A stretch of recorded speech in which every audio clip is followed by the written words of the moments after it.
ஹல்லேலூயா, ஹல்லேலூயா.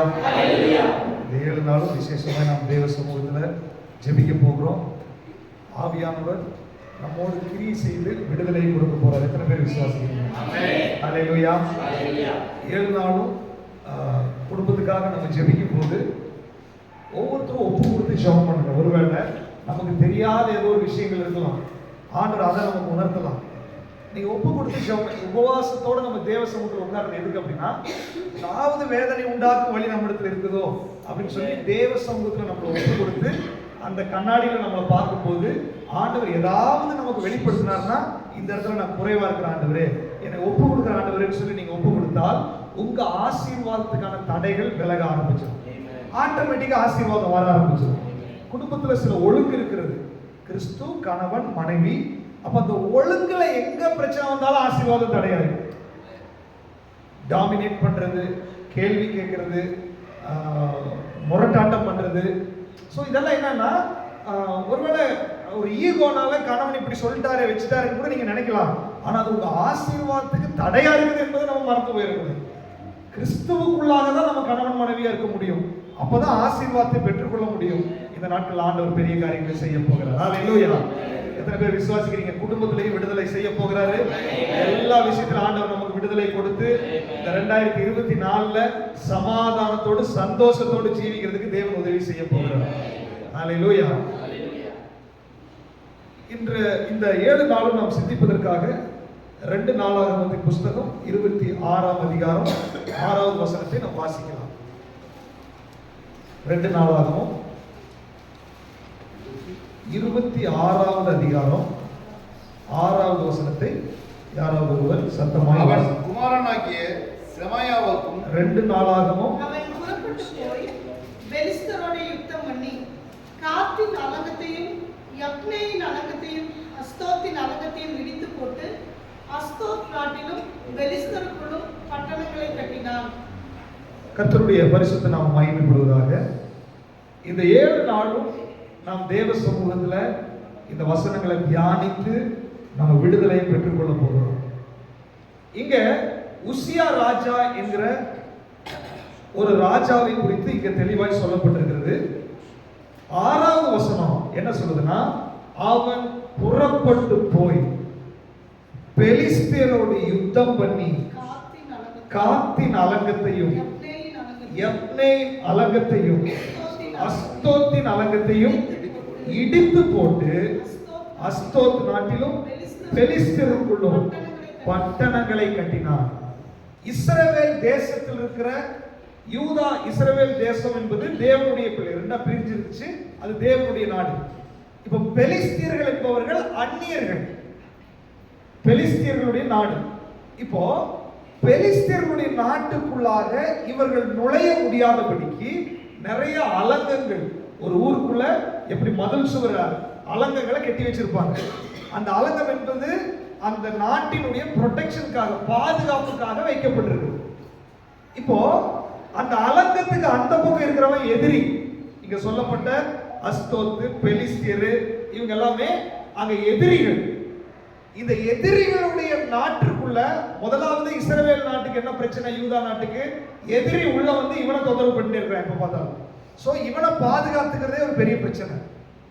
அடுத்தது எதிரி வந்து அந்த நாட்டுல செல்வ செழிப்பா வாழ்ந்துட்டு இருக்கிறான்.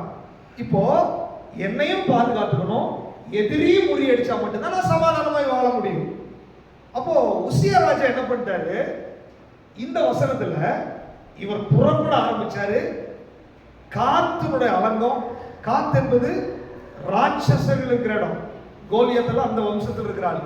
ராட்சசர்கள் குடியிருக்கிற இடம். அலங்கத்தை இடிச்சிட்டாரு.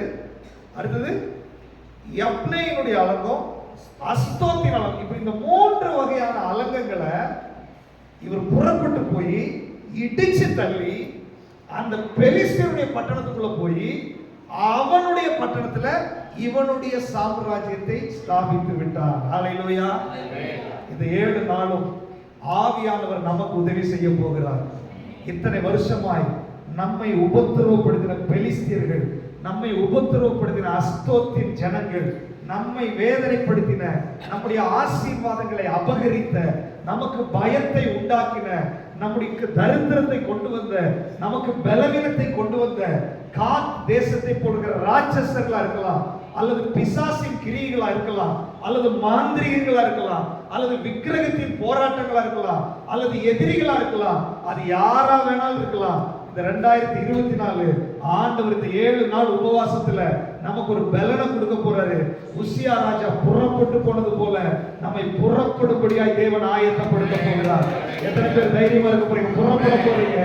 இதுவரை உன்னை தோற்கடித்த காட்டின் அலங்கங்கள், இதுவரை உன்னை பலவீனப்படுத்தின சத்துருவின் கோட்டைகள், இதுவரை உன்னுடைய ஆசீர்வாதத்தை தடுத்துக் கொண்டிருந்த, இதுவரை உன்னுடைய நன்மைகளை அபகரித்துக் கொண்டிருந்த, நீ வாழ முடியாதபடி, நீ ஆசீர்வாதத்தோடு ஜீவிக்க முடியாதபடி, சமாதானத்தோடு குடியிருக்க முடியாதபடி எதெல்லாம் தடையா இருந்து கொண்டிருந்துச்சோ, ஆண்டவர் சொல்ற 2024 முதல் மாசத்துல நீ புறப்படுவதற்கு தயாராகிக்கொள்.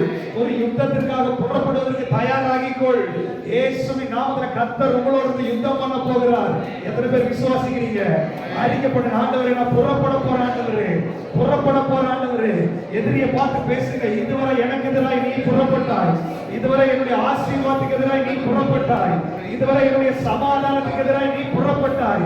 என் குடும்ப சமாதானத்தை நீ கெடுத்த, என்னுடைய சரீரத்தினுடைய ஆசீர்வாதத்தை நீ கெடுத்த, என்னுடைய பொருளாதாரத்தினுடைய ஆசீர்வாதத்தை நீ கெடுத்த, வாக்குத்தத்தங்களை சுதந்திரிக்க முடியாதபடி, வாக்குத்தத்த தேசத்திற்குள்ள சமாதானமாய் குடியிருக்க முடியாதபடி, தேவன் கொடுத்த குடும்பத்தை சமாதானமாய் அனுபவிக்க முடியாதபடி, தேவன் கொடுத்த பணத்தை சமாதானமாய் அனுபவிக்க முடியாதபடி, பிசாசு நீ எந்தெந்த வழியில வந்தாயோ, இதோ 2024 நான் புறப்பட போகிறேன். ஒரு யுத்தத்திற்காக புறப்பட போகிறேன். நான் யுத்தம் செய்ய போகிறேன். நான் யுத்தம் செய்ய போகிறேன். நான் எழும்ப போகிறேன். இந்த 2024 நீ சுதந்திரிக்கிற ஆண்டு. இந்த 2024 ஆசீர்வாதத்தை பெற்றுக் கொள்கிற ஆண்டு. இந்த 2024 எதிரியை முறியடிக்கிற ஆண்டு. 2024 இதுவரை உனக்கு எதிராக போராடின அந்தகார சக்திகளுக்கு ஒரு முடிவை கொண்டு வருகிற ஆண்டாய் மாறப் போகிறது. எத்தனை பேர் ஆயத்தமாகிறீங்க? எத்தனை பேர் ஆயத்தமாகிறீங்க? ஆவியை நிரம்பி செபிக்க ஆரம்பிங்க. பரிசுத்த ஆவியானவர் பலத்தை கொடுக்கிறார், பலத்தை கொடுக்கிறாரு. நீதான் யுத்தம் பண்ண போகிறாய், நீதான் யுத்தம் பண்ண போகிறாய், நீதான் யுத்தம் பண்ண போகிறாய்.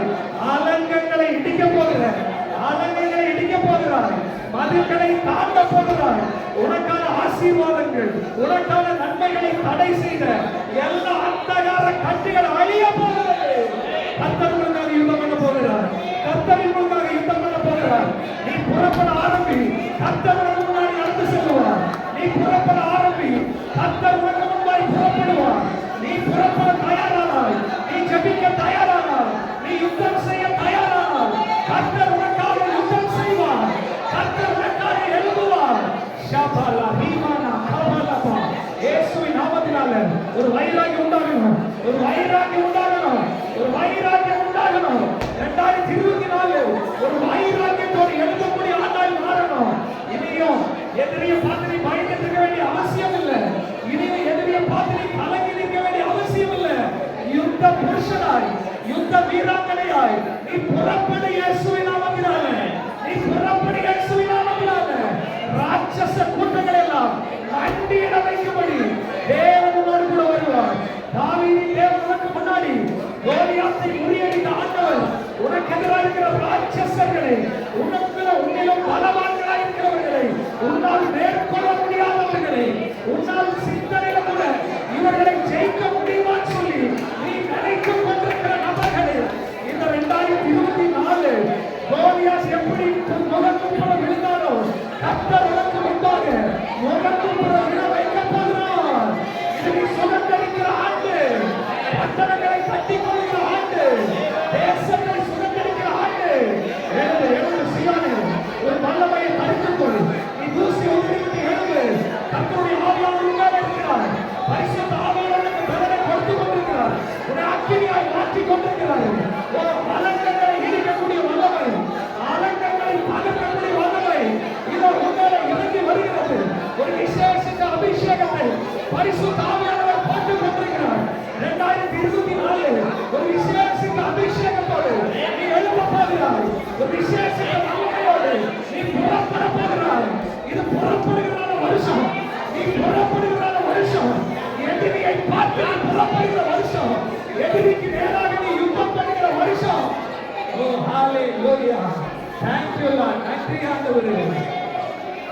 நன்றி ஆண்டவரே, நன்றி ஆண்டவரே, ஹalleluya, நன்றி ஆண்டவரே, நன்றி தகப்பனே.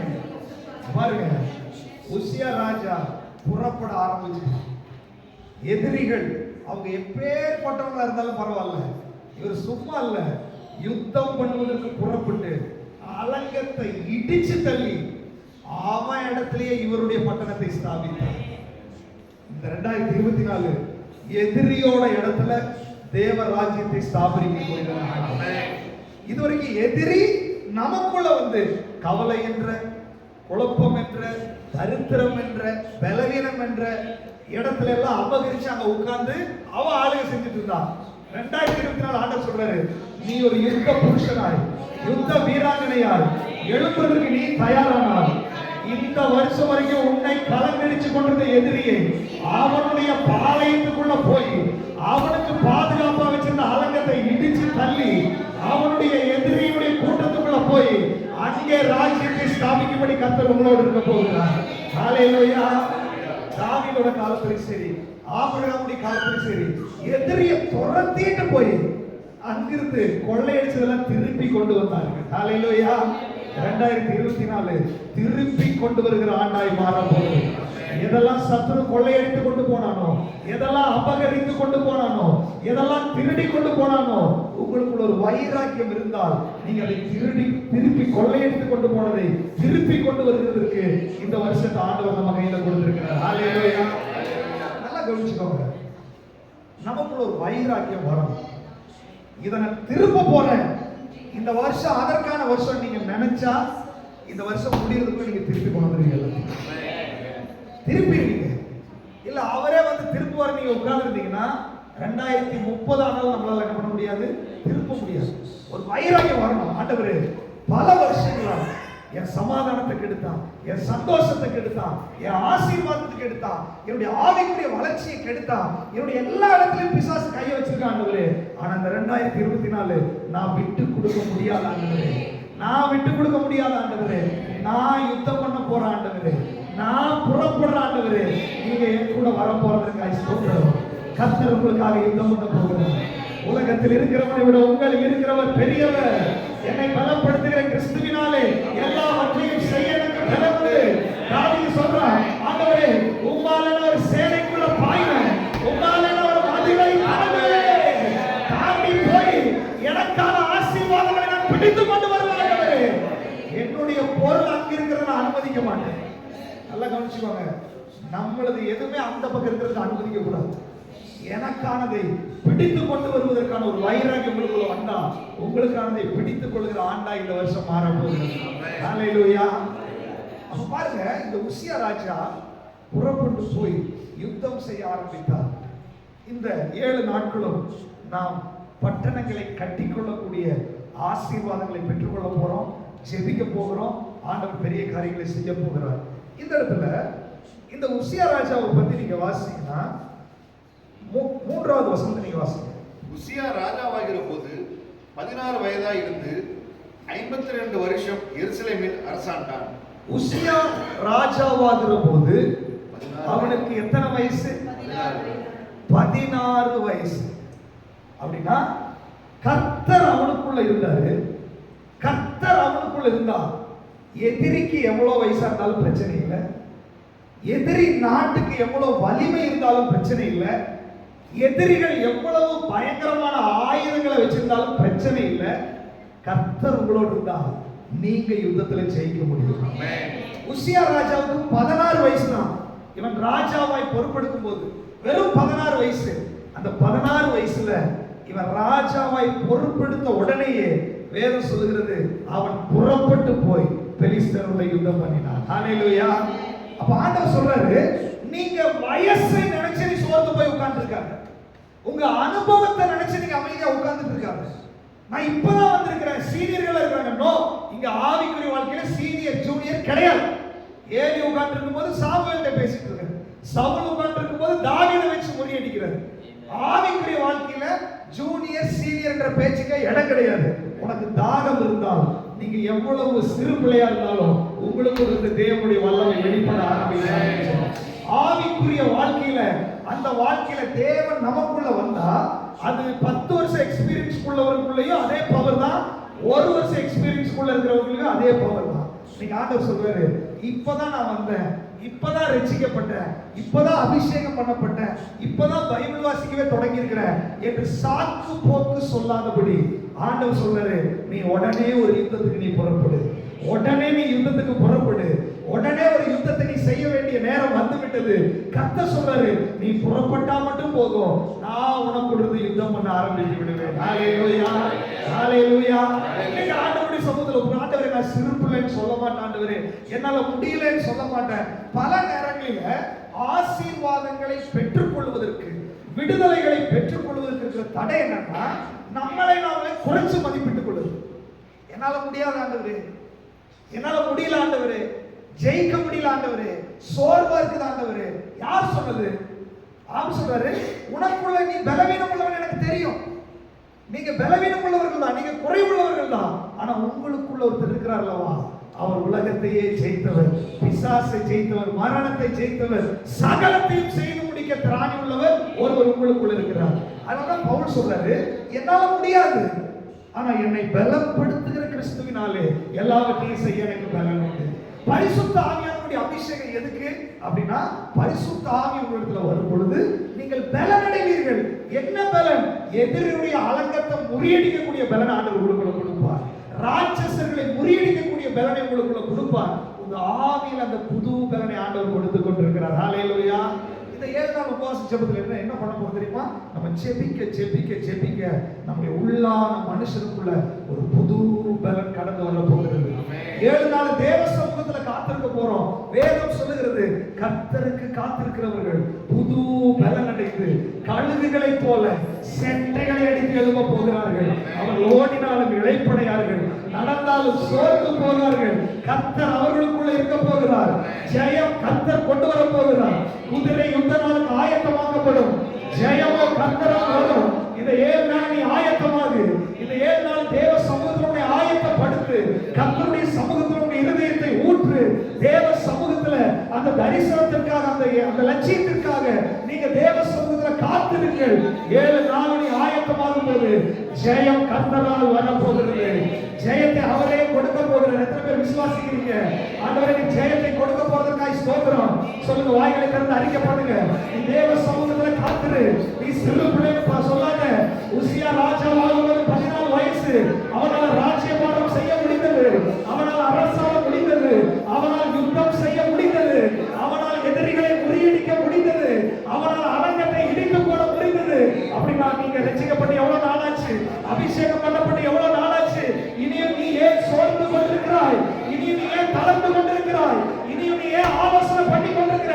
இந்த 2024 இது உன்னுடைய ஆண்டு. இந்த 2024 நீ யுத்தம் செய்யக்கூடிய வருஷம். நீ புறப்பட ஆரம்பித்தால் கர்த்தர் ஜெயத்தை கொண்டு வர போகிறார். கர்த்தர் ஜெயத்தை கொண்டு வர போகிறார். அநேக குடும்பங்களில் ஜெயத்தின் ஆண்டாயுள் மாற போகிறது. தோல்வியின் வருஷங்களுக்கு முடிவுண்டாக போகிறது. ஜெயத்தின் நாட்கள் தொடங்க போகிறது. வெற்றி கொடிகளை நாட்ட போகிறீர்கள். இனி தோல்வி இல்லை. ஜெயித்தவர் உனக்குள் இருக்கிறார். ஜெயித்தவர் உனக்குள் இருக்கிறார். பாவத்தை ஜெயித்தவர் உனக்குள் இருக்கிறார். பாவம் என்ற அடக்கத்தை இடிக்க போகிறார். பாவம் என்ற அடக்கத்தை தாங்க போகிறார். சாபத்தை ஜெயித்தவர் உனக்குள் இருக்கிறார். சாபம் என்ற அடக்கத்தை இடிக்க போகிறார். பிசாசை ஜெயித்தவர் உனக்குள் இருக்கிறார். ராட்சசர்களை முறியடிக்க அந்த அடக்கத்தை கட்டிக் கொண்டது போல பிசாசின் கிரியைகளை அழித்து ஜெயம் எடுக்கும்படி தேவன் உன்னோடு கூட இருக்கிறார். நீ பயப்பட வேண்டிய அவசியம் இல்லை. கர்த்தர் உன்னோடு பெரிய காரியங்களை செய்ய போகிறார். கர்த்தர் உன்னோடு பெரிய காரியங்களை செய்ய போகிறார். ஹalleluya. நன்றி ஆண்டவரே. எத்தனை பேர் விசுவாசிக்கிறீங்க? வாயிலை திறந்து சொல்லுங்க. நான் ஜெயிக்க போறேன் ஆண்டவரே. நான் ஜெயிக்க போறேன் ஆண்டவரே. அறிக்கைப்படுங்க, அறிக்கைப்படுங்க. நான் ஜெயிக்க போறேன். மரணமும் ஜீவனும் நாவின் அதிகாரத்தில் இருக்கிறது. நீ எதில் பிரியப்படுகிறாயோ அதனுடைய கனியை புசிப்பாய். நீ சொல்ல, நான் ஜெயிக்க போகிறேன். பாவத்தை ஜெயிக்க போகிறேன். பிசாசை ஜெயிக்க போகிறேன். சோர்வுகளை ஜெயிக்க போகிறேன். பலவீனத்தை ஜெயிக்க போகிறேன். அவிசுவாசத்தை ஜெயிக்க போகிறேன். தரித்திரத்தை ஜெயிக்க போகிறேன். கவனத்தின் ஆவியை ஜெயிக்க போகிறேன். உண்டாபா ஷாந்தா ரியாலாபா இயேசுவின் நாமத்தினால உன்னை ஜெயிக்க வைக்க போற ஆண்டவர். ஜெயிக்க வைக்க போற ஆண்டவர். ஹalleluya. நன்றி ஆண்டவரே. 2024 நீங்க ஜெயித்தே ஆக வேண்டும். 14 வயசுதான் உசியா ராஜா அப்படி யுத்தம் செய்ய புறப்பட்டாரு. அலங்கங்கள் எல்லாம் இடிச்சு விழ ஆரம்பிச்சிருச்சு. தகர்த்து எதிரியுடைய பாளையத்துல போய் பட்டணங்களை கட்டி கொண்டார். ஹalleluya. இன்னைக்கு ஆண்டவருடைய சமூகத்துல ஆண்டவரே, நான் இந்த வருஷம் ஜெயிக்கிறதுக்கு இந்த முதல் நாள் நான் ஆயத்தமாக போறேன். 7 நாள் அதுக்காக ஆயத்தமாக போறேன். இந்த உசியா ராஜா சின்ன வயசுல இருந்தாலும் இப்படிப்பட்ட ஜெயத்தை பெறுவதற்கு 2 காரியங்கள் மாத்திரம் வாசிச்சு நீங்க நம்ம ஜெபிக்க போகிறோம். 4வது வசனம். அவன் தன் தகப்பனாகிய அமத்சியா செய்தபடி எல்லாம் கர்த்தரின் பார்வைக்கு செம்மையானதை செய்து, அவன் சின்ன வயசா இருந்தாலும் அவன் அலங்கத்தை இடித்ததற்கும் யுத்தத்தில் ஜெயித்ததற்கும் பட்டணங்களை கட்டி கொண்டதற்கும் ஒரே ரகசியம், கர்த்தரின் பார்வைக்கு செம்மையானதை. நீதிமொழிகளின் புஸ்தகத்தில் வாசிக்க வேண்டாம். 16:25 சொல்லுகிறது, மனுஷனுக்கு செம்மையாய் தோன்றுகிற வழிகள் நிறைய இருக்குது, ஆனா அதனுடைய முடிவோ மரணம். நமக்கு நிறைய இது கரெக்டா இருக்கும், இப்படி போனா கரெக்டா இருக்கும் அப்படின்னு நம்ம புத்திக்கு நிறைய தெரியும். ஆண்டவர் சொல்றாரு அதனுடைய முடிவு மரணத்துல போய் முடிச்சிடும். ரோமர் 12:2 சொல்லுகிறது, தேவனுக்கு நன்மையும் பிரியமும் பரிபூர்ணமான சித்தம் இன்னதென்று பகுத்தறியத்தக்கதாக உங்களுடைய மனம் புதிதாகிறதுனாலே நீங்கள் வருவோம். நீங்கள் இந்த பிரபஞ்சத்துக்கு ஒத்த வேஷம் தரிக்க கூடாது. அப்போ என்ன சொல்றாரு, நீ அலங்கத்தை இடிக்க முடியும், சத்துரு கொள்ளையடிச்சு கொண்டு போனதெல்லாம் திருப்பி கொண்டு வர முடியும், எப்பேற்பட்ட எதிரியா இருந்தாலும் உன்னால முறியடிக்க முடியும், எப்பேற்பட்ட பாவமா இருந்தாலும் உன்னால ஜெயிக்க முடியும், எப்பேற்பட்ட பிசாசா இருந்தாலும் காலுக்கு கீழே போட்டு மிதிக்க முடியும். ஆனால் அதுக்கு முன்னாடி அவருக்கு என்ன பிரியமோ, கர்த்தருக்கு என்ன பிரியமோ அதை செய்வதற்கு உங்க வாழ்க்கையை ஒப்பு கொடுக்க வேண்டும். உசியா ராஜாவுடைய வெற்றியின் ரகசியம் அதுதான். ஆண்டவர் சொல்றாரு, நான் உனக்கு போதிப்பேன், நீ நடக்க வேண்டிய வழியை நான் உனக்கு காண்பிப்பேன், உண்மையில கண்ணை வைத்து உனக்கு நான் ஆலோசனை சொல்லுவேன். அநேக நேரங்களில் நாம் தவறி போனதுக்கான காரணம் ஆலோசனை இல்லை. ஆலோசனை இல்லாத இடத்துல ஜனங்கள் இடறி போவார்கள். ஆலோசனை தேவை. நம்முடைய ஆண்டவருக்கு ஒரு பெயர் என்ன தெரியுமா? அவர் ஆலோசனை கேட்கிறார், வண்டர்ஃபுல் கவுன்சிலர். அப்ப எனக்கு எங்கெல்லாம் குழப்பமா இருக்குதோ, ஆண்டவரே சொல்லுங்க ஆண்டவரேன்னா அவர் பேசுகிறார். அவர் உங்களுக்கு வழி காட்டுகிற ஆண்டவர். வலதுபுறம் இடதுபுறம் சாயும் போது வழி இதுவே என்று சொல்லுகிற சத்தத்தை உங்கள் காதுகள் கேட்கும். ஆனா இன்னைக்கு 2024 ஒரு ஜெயத்தின் ஆண்டாய் உனக்கு வரணும்னா இன்னைக்கு ஒரு தீர்மானம் பண்ணணும். ஏன் விருப்பப்படி நான் போக மாட்டேன், உங்க சித்தப்படி தான் செய்யறதுக்கு என்ன நான் ஒப்பு கொடுக்கிறேன். அப்படி நீங்க ஒப்பு கொடுத்தா இந்த 2024 எதெல்லாம் நீங்க தோத்தீங்களோ அதெல்லாம் ஜெயிக்க தொடங்குற ஆண்டாய் மாறி போயிடும். நீங்க ஒப்பு கொடுக்கும் போதே நீங்க ஜெயத்துக்கான வேலையை தொடங்க ஆரம்பிச்சிருவார் ஆண்டவர். நீ ஒப்பு கொடுக்கும் போதே விடுதலை தொடங்க ஆரம்பிச்சிடும். இன்னைக்கு ஆண்டவர் கேட்கிறாரு, எத்தனை பேர் தேவ சித்தம் செய்யறதுக்கு உங்க வாழ்க்கையை ஒப்பு கொடுக்க போறீங்க? அது உங்க வேலையா இருக்கலாம், குடும்பமா இருக்கலாம், என்ன தீர்மானங்களா இருக்கலாம். ஏன் விருப்பப்படி இல்லப்பா, உங்க சித்தத்துக்கு நான் என்ன ஒப்பு கொடுக்கிறேன்னு சொன்னா தேவன் உங்களை ஜெயத்தினுடைய பாதையில நடத்த போகிறார். உங்க விருப்பப்படி நீங்க நடந்தீங்கன்னா தோல்வியினுடைய பாதையா தான் இருக்காது.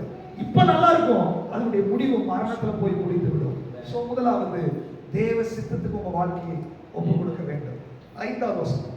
தேவனுடைய தரிசனங்களில் புத்திமானாய் இருந்த சகரியாவின் நாட்களிலே தேவனை தேட மனதிணங்கி இருந்தான். அவன் கர்த்தரை தேடின நாட்களில் தேவன் அவன் காரியங்களை வாய்க்கச் செய்தார். 2வது, இந்த சின்ன பையன் 14 வயசுள்ள ராஜாவுக்கு ஜெயம் வந்ததுடைய காரணம் அவன் தேவனை தேட. அந்த வசனம் மனது இணங்கி இருந்தான். அவன் மனசு இணங்கி இருந்துச்சான். சில நேரத்துல நம்முடைய மனசு நமக்கு கோஆபரேட் பண்ண மாட்டேங்குது. சில நேரத்துல நமக்கு தோணுது, ஆனா சரீரம் கோஆபரேட் பண்ண மாட்டேங்குது. இன்னைக்கு ஆண்டவர் சொல்றாரு, நீ தேவனுக்கு அவரை தேடுவதற்கு நீ கொஞ்சம் இணங்கி கொடுத்தா போதும், உங்களை விட்டு கொடுத்தா போதும். இன்னைக்கு பாருங்க, வேலை இருக்கலாம், பல காரியங்கள் இருக்கலாம், ஆனா நீங்க உபவாச ஜெபத்துக்கு ஓடி வந்தது நீங்க கொஞ்சம் இணங்கி கொடுக்கிறதுனுடைய அடையாளம். ஆண்டவர் சொல்றாரு, அவன் கர்த்தரை தேடின நாட்களிலே அவன் காரியங்களை வாய்க்க செய்தான். உங்க காரியம் இதுவரை வாய்க்காமல் போயிருக்கலாம். இன்னைக்கு ஆண்டவர் சொல்றாரு, அவரை தேடுவதற்கு நீங்க மனதை இணங்க வேண்டும். சங்கீதம் 34 சொல்லுது, அவன் கர்த்தரை தேடினா தேவன் அவனுடைய எல்லா இடுக்கங்களுக்கும் அவனை நீங்களாக்கி வச்சிருப்பார். 10வது வசனம் சொல்லுது, சிங்கக்குட்டிகள் தாழ்ச்சி அடைந்து பட்டினியா இருக்கும், கர்த்தரை தேடுகிறவர்களுக்கோ ஒரு நன்மையை குறையக்கூடாது. அப்போ இரண்டாவது ஒரு தீர்மானம், அந்த சின்ன பையன் ஜெயிச்சதனுடைய காரணம் அவன் தேவனை தேட வேண்டும் என்று ஒரு தீர்மானம் பண்ணிட்டான். தேவனை தேடணும். தாவீதுடைய ரகசியம் அதிகாலமே தேவனை தேட ஆரம்பிச்சான். ஆண்டவர் சொல்றாரு, தேடுங்கள் கண்டடைவீர்கள், தட்டுங்கள் திறக்கப்படும். நீதிமொழிகள் புத்தகத்தில் சொல்லப்பட்டிருக்கிறது, அவர் சமூகத்தில் அவர் வாசற்படியில நம்ம காத்திருக்க வேண்டும் என்று சொல்லப்பட்டிருக்கு. அதிகாலையில் என்னை தேடுகிறவன் என்னை கண்டடைவான், என்னை தேடினீர்களானால் நீங்கள் கண்டடைவீர்கள் என்று சொல்றது. ஆண்டவரை தேடுவதற்கு நீங்க எங்க ஆண்டவரே, ஆண்டவரே இதற்கான பதில் எங்க ஆண்டவரே, ஆண்டவரே நான் என்ன செய்யணும் ஆண்டவரே எனக்கு சொல்லுங்க, என்கிட்ட பேசுங்க. பிடிவாதமாய் தேவ சமூகத்துல நீங்க அவரை தேடி போக ஆரம்பித்தால் அவர் உங்களுக்கு பேச ஆரம்பிப்பார், உங்களுக்கு பதில் கொடுக்க ஆரம்பிப்பார். ரெண்டே ரகசியம், பெரிய காரியங்களை நீங்க செய்ய வேண்டாம். ரெண்டு விஷயத்தை முன்னே ஒப்பு கொடு. உனக்கு முன்னாடி இருக்கிற மதில்களை எல்லாம் இடிச்சு தர்றதுக்கு நான் தயாரிக்கிறேன். இந்த ரெண்டு விஷயத்துக்கு நீ கீழ்ப்படி. உனக்கு முன்னாடி இருக்கிற ராட்சசர்கள் எல்லாம் கீழடக்கிறதுக்கு நான் தயாரா இருக்கேன். இந்த ரெண்டு விஷயத்திற்கு உன்னை நீ ஒப்பு கொடு. நீ ஒப்பு கொடுத்தால் உன் காரியங்கள் எல்லாம் நான் வாய்க்க பண்ண போறேன். எத்தனையோ காரியங்கள் நம்ம செய்யறோம், ஃபெயிலியர் ஃபெயிலியர் ஃபெயிலியர். வசனம் சொல்லுகிறது, அவன் செய்வதெல்லாம் வாய்க்கும். நீதிமான குறித்து சொல்லப்பட்டிருக்கிறது. அப்ப நான் எப்படி நீதிமானாக முடியும்? ஒரே வாசனை, ஆண்டவரே உங்களை தேடுறதுக்கு நான் என்ன ஒப்பு கொடுக்கிறேன், உங்களுடைய சித்தம் செய்யறதுக்கு நான் என்ன ஒப்பு கொடுக்கிறேன். இந்த ரெண்டு விஷயத்துக்கு நீங்க ஒப்பு கொடுத்தா அலங்கத்தை இடிக்கக்கூடிய வல்லமை உங்களுக்குள்ள வர ஆரம்பிச்சிடும். சத்துருவை முறியடிக்கக்கூடிய வல்லமை உங்களுக்குள்ள வெளிப்பட ஆரம்பிச்சிடும். சத்துருவின் கோட்டைகளை தகர்க்கக்கூடிய வல்லமை உங்களுக்குள்ள வெளிப்பட ஆரம்பிச்சிடும். எனக்கு முதலாவது நாள் ரெண்டே விஷயம். நீ காணிக்க கூட ஆண்டவர் கேட்கல, எனக்காக நீ சாப்பிடாம பட்டினின்னு ஆண்டவர் சொல்லல, நீ பாத யாத்திரவான்னு ஆண்டவர் சொல்லல. அவர் சொல்றாரு, என் விருப்பம் செய்யறதுக்கு உன்னை ஒப்பு, என்ன தேடுறதுக்கு நீ வந்து, அவ்வளவுதான். இந்த ரெண்டு விஷயம் செய்யறது கடினமானதா சுலபமானதா? 2023 கடைசி வரைக்கும் எத்தனையோ பிரச்சனைகள், பாடுகள், அவமானங்கள், துக்கங்கள், இழப்புகள், இதெல்லாம் சகிக்கும் போது எவ்வளவு வேதனையா இருந்துச்சு. ஆண்டவர் சொல்றாரு, அந்த வேதனை நீ ஒரு நிமிஷம் நினைச்சு பாரு.